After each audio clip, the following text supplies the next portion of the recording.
The road can feel your car. Not a camera watching from a pole, not a cop hiding in the bushes. The road itself. Cut into the pavement, right where you stop at a red light. There is a loop of wire buried a couple inches down, and it is basically a giant metal detector. When your car rolls over it, that big mass of metal changes something the wire can measure. A box on the corner notices, and it decides to give you a green. That light you're staring at isn't on a dumb timer. A lot of the time, it's reacting to you. And once you know what to look for, you'll start seeing the evidence in the road everywhere. Next time you're stopped at a light, look down at the pavement in front of your bumper. You'll often see faint rectangular or diamond-shaped lines sawed into the asphalt and filled with black sealant. Most people think it's a patched crack. It isn't. That's the outline of a wire loop, buried in a groove cut into the road. Down in that groove is a coil of wire, wound around a few times, with both ends running off to a metal cabinet on the corner. That cabinet is the brain of the intersection, and the loop is one of its senses. Traffic engineers call it an inductive loop detector, and it has been the standard way roads detect cars for over 50 years.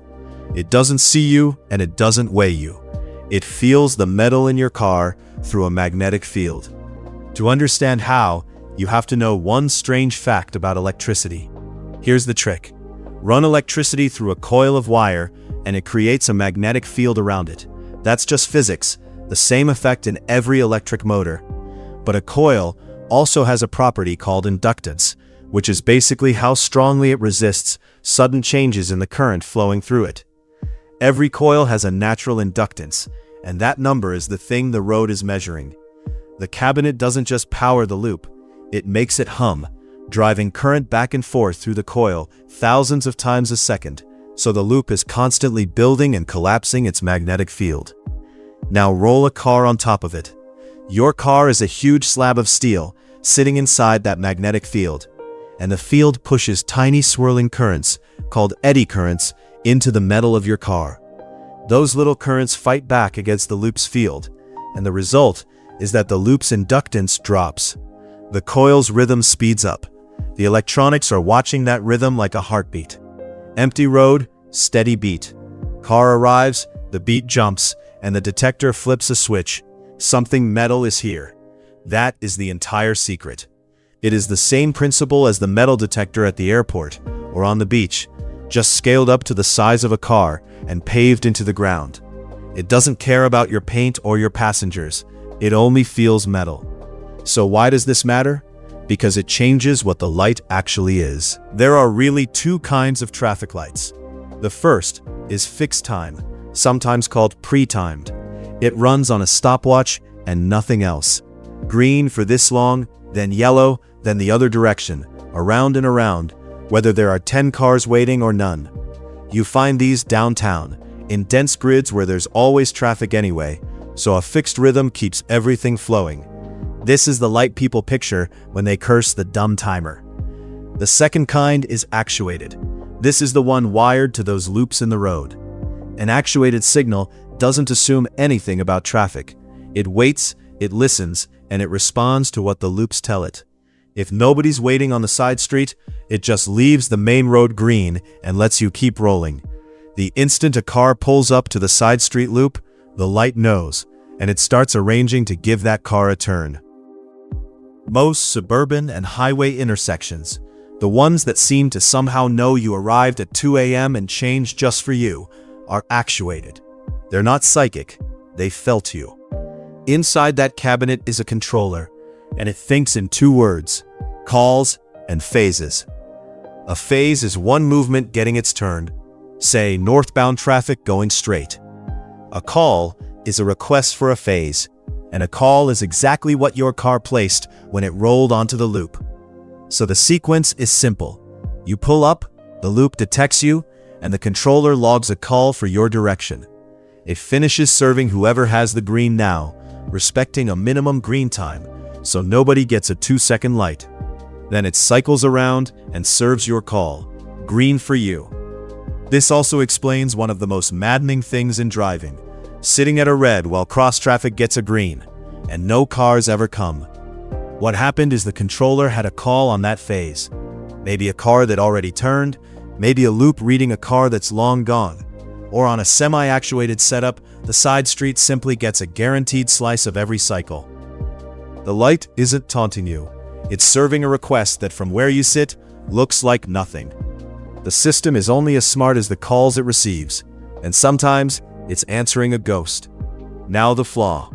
That loop feels metal, and it needs enough metal positioned right to be sure a vehicle is there. A car is easy. A motorcycle or a bicycle is a different story. It's not about weight. The loop doesn't feel weight at all.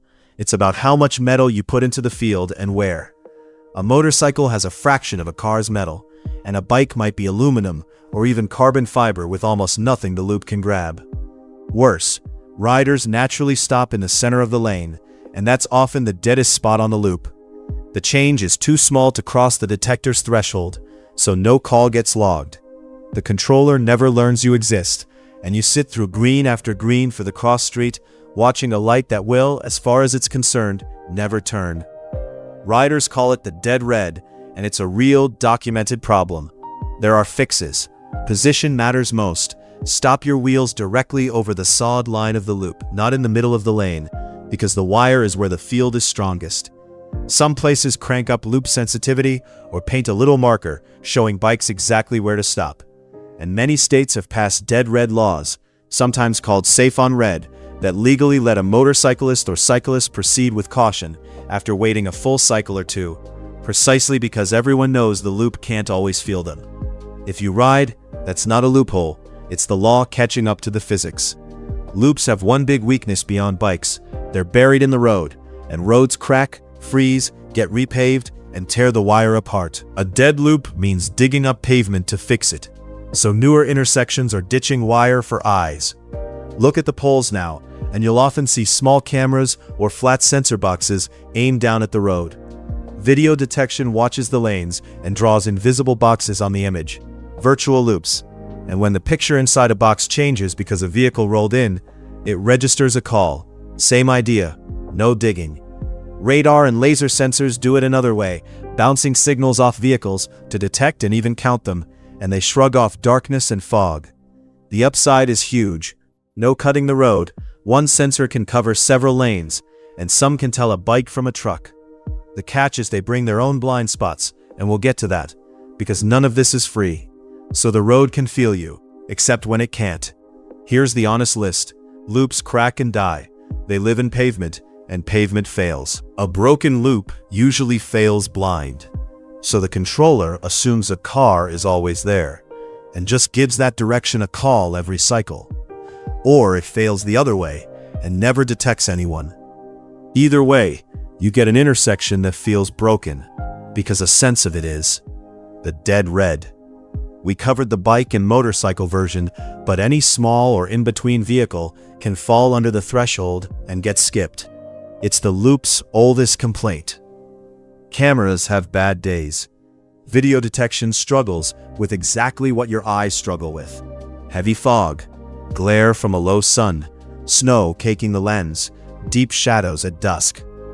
A camera that can't see the lane can miss a car, or hallucinate one, throwing phantom calls just like a stuck loop. And the timing itself can just feel unfair.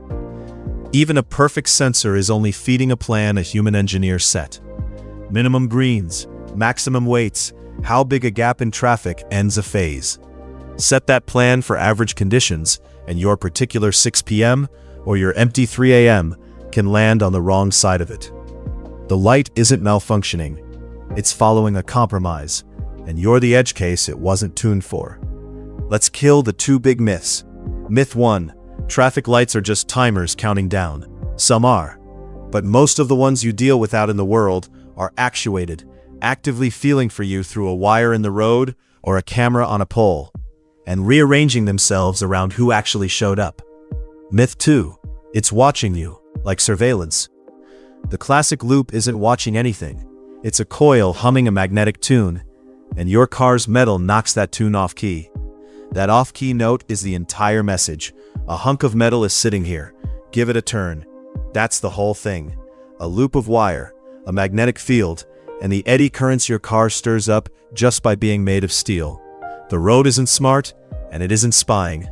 It's a metal detector doing one honest job over and over, felt but never seen, right under your tires. Subscribe to Whambox for more How Does It Actually Work explainers.